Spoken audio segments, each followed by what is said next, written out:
Hi friends, welcome back. ഇന്ന് ഞാൻ ഉണ്ടാക്കുന്നത് ഓവർനൈറ്റ് ഓട്സ് ആണ്. വളരെ ഹെൽത്തിയും വളരെ ഈസിയുമായിട്ടുള്ളൊരു ബ്രേക്ക്ഫാസ്റ്റാണ്. അപ്പോൾ നമ്മൾ ഇച്ചിരി ഡയറ്റ് ചെയ്യുന്നവർക്കും വണ്ണം കുറയ്ക്കണമെന്ന് ആഗ്രഹിക്കുന്നവർക്കും ഒക്കെ വളരെ എളുപ്പത്തിൽ ഉണ്ടാക്കാൻ പറ്റുന്ന ഒരു ബ്രേക്ക്ഫാസ്റ്റാണ്. അപ്പോൾ ഇതിന് ആവശ്യമായിട്ടുള്ളത് ഞാനിവിടെ 1 കപ്പ് ഓട്സ് എടുത്തിട്ടുണ്ട്, 1 കപ്പ് പാലും 1 കപ്പ് തൈരും എടുത്തിട്ടുണ്ട്. പിന്നെ ഇത്രയാണ് നമ്മുടെ മെയിൻ ഇൻഗ്രീഡിയൻസ് എന്ന് പറയുന്നത്. പിന്നെ ബാക്കിയുള്ളത് ഫ്രൂട്ട്സും നട്ട്സും ഒക്കെ നമുക്ക് ഇഷ്ടമുള്ളതെല്ലാം ഇടാം. അപ്പം ഞാനിവിടെ കുറച്ച് സ്ട്രോബെറിയും 1 പഴവും 1 ആപ്പിളും പിന്നെ കുറച്ച് ഡ്രൈ ഫ്രൂട്ട്സും കൂടെ ഇടാമെന്ന് വിചാരിച്ചിരിക്കുകയാണ്. അപ്പോൾ ആദ്യം ചെയ്യേണ്ടത്, നമ്മളിതിപ്പോൾ തലേ ദിവസം ചെയ്ത് വെക്കണം. അതുകൊണ്ടാണ് നമ്മളിതിന് ഓവർനൈറ്റ് ഓട്സ് എന്ന് പറയുന്നത്. അപ്പോൾ നമുക്ക് ആദ്യം ഇതിനെല്ലാം കൂടെ നമുക്കൊന്ന് മിക്സ് ചെയ്ത് വെക്കാം. ആദ്യം ഏതെങ്കിലും ഒരു പാത്രം എടുത്തിട്ട് 1 കപ്പ് ഓട്സ് നമുക്ക് ഇതിനകത്തോട്ട് ഇട്ട് കൊടുക്കാം. 1 കപ്പ് പാൽ ഒഴിച്ച് കൊടുക്കുന്നു, 1 കപ്പ് തൈരും കൂടെ ഒഴിച്ച് കൊടുക്കുന്നു.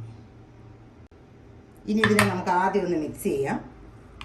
ഇതിന് അത്യാവശ്യം വേണ്ട ഒരു സാധനമാണ് ചിയാ സീഡ്. അത് നമ്മൾ 2 ടേബിൾ സ്പൂൺ നിറച്ച് ഇടുക. നമുക്കറിയാം ഈ ചിയാ സീഡാണ് നമ്മുടെ അപ്പറ്റൈറ്റ് കുറയ്ക്കുന്ന സാധനം. അപ്പം നമ്മൾ ഇത് രാവിലെ കുടിച്ചു കഴിഞ്ഞാൽ നമുക്ക് വിശപ്പ് തോന്നത്തില്ല. അതുകൊണ്ടാണ് നമ്മൾ ഡയറ്റിങ്ങിന് ഇത് ഉപയോഗിക്കാൻ കാരണം. നമുക്ക് ആഹാരത്തിൻ്റെ ക്വാണ്ടിറ്റി നമുക്ക് കുറയ്ക്കാൻ പറ്റും. അപ്പം ചിയാ സീഡ് അത്യാവശ്യം വേണ്ടുന്ന സാധനമാണ്. ഇത്രയും മിക്സ് ചെയ്ത് വെക്കുക. പിന്നെ ഞാനിവിടെ ഒരു 2 സ്പൂണ് ഹണി ഒഴിച്ചു കൊടുക്കുവാണ്. അപ്പം ഹണി ആവശ്യമുണ്ടെങ്കിൽ നിങ്ങൾക്ക് ഇഷ്ടമാണെങ്കിൽ ഒഴിക്കുക.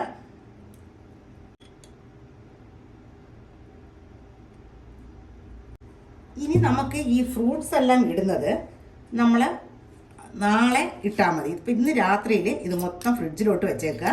എന്നിട്ട് നാളെ നമ്മൾ ഇതെടുത്ത് ഫ്രൂട്ട്സ് കണ്ടിച്ചിട്ടാൽ മതി. നിങ്ങൾക്ക് വേണമെങ്കിൽ ഇന്നേ ഇട്ട് വെക്കാം, പ്രശ്നമൊന്നുമില്ല. നമ്മൾ ഇന്നലെ രാത്രിയിൽ വെച്ച ഓട്സ് റെഡി ആയിരിപ്പുണ്ട്. നമ്മൾ പാലും തൈരും ചിയാ സീഡും ഇച്ചിരി ഹണിയും കൂടെ ഇട്ട് വെച്ചതാണ്. ഇപ്പം നല്ല പാകമായിരിപ്പുണ്ട്. നമുക്ക് ഫ്രൂട്ട്സ് എത്ര വേണോ, നമുക്ക് എന്തൊക്കെ ഫ്രൂട്ട്സ് വേണോ അതെല്ലാം ചേർക്കാം. ഞാനിവിടെ ഒരു ചെറിയ ആപ്പിൾ നുറുക്കി വെച്ചിട്ടുണ്ട്, ഞാനത് ഇടുവാണ്. 1 പഴം നുറുക്കി വെച്ചിട്ടുണ്ട്, ഒരു 7 സ്ട്രോബെറി നുറുക്കി വെച്ചിട്ടുണ്ട്, അതെല്ലാം ഇടുവാണ്. ആ സ്ട്രോബെറിയുടെ 2-3 കഷ്ണം നമുക്ക് ആ ടോപ്പിങ്ങിന് ഇടാനായിട്ട് മാറ്റി വയ്ക്കും. പിന്നെ കുറച്ച് റൈസിനും കാഷ്യൂനട്ടും കൂടെ കാഷ്യൂനട്ട് മുറിച്ച് ഞാൻ കഴുകി എടുത്തിട്ടുണ്ട്, റൈസിനും കഴുകി എടുത്തിട്ടുണ്ട്. അതും കൂടെ നമുക്ക് ഇട്ട് കൊടുക്കാം. അത് നമുക്കൊരു ഇച്ചിരി ബാക്കി വയ്ക്കാം ആ ടോപ്പിങ്ങിന് ഇടാനായിട്ട്. എന്നിട്ട് ഇതിനൊന്ന് നല്ലവണ്ണം മിക്സ് ചെയ്യാം. വളരെ ഹെൽത്തി ആയിട്ടുള്ള ഫുഡാണ്. അപ്പം ഞാനിത് സെർവ് ചെയ്യുവാണ്. ഇതുപോലെ ഒരു കപ്പ് രാവിലെ കുടിക്കുവാണെന്നുണ്ടെങ്കിൽ നമുക്ക് വിശപ്പും ഉണ്ടാവത്തില്ല, നല്ല ഹെൽത്തിയുമാണ്. വേറെ എന്തൊക്കെ ഫ്രൂട്ട്സ് വേണമെങ്കിൽ നമുക്കിടാം കേട്ടോ. ഇനി ഇച്ചിരി ടോപ്പിങ്സ് ഇട്ട് കൊടുക്കാം. 2 കഷ്ണം ആപ്പിളും പിന്നെ ഇച്ചിരി കശുവണ്ടിയൊക്കെ ഇട്ട് കൊടുക്കാം. അങ്ങനെ വളരെ ഹെൽത്തി ആയിട്ടുള്ള നമ്മുടെ ഓവർനൈറ്റ് ഓട്സ് റെഡി ആയിട്ടുണ്ട്. എല്ലാവരും ഉണ്ടാക്കി നോക്കണം. അപ്പോൾ ഓക്കെ, ബൈ.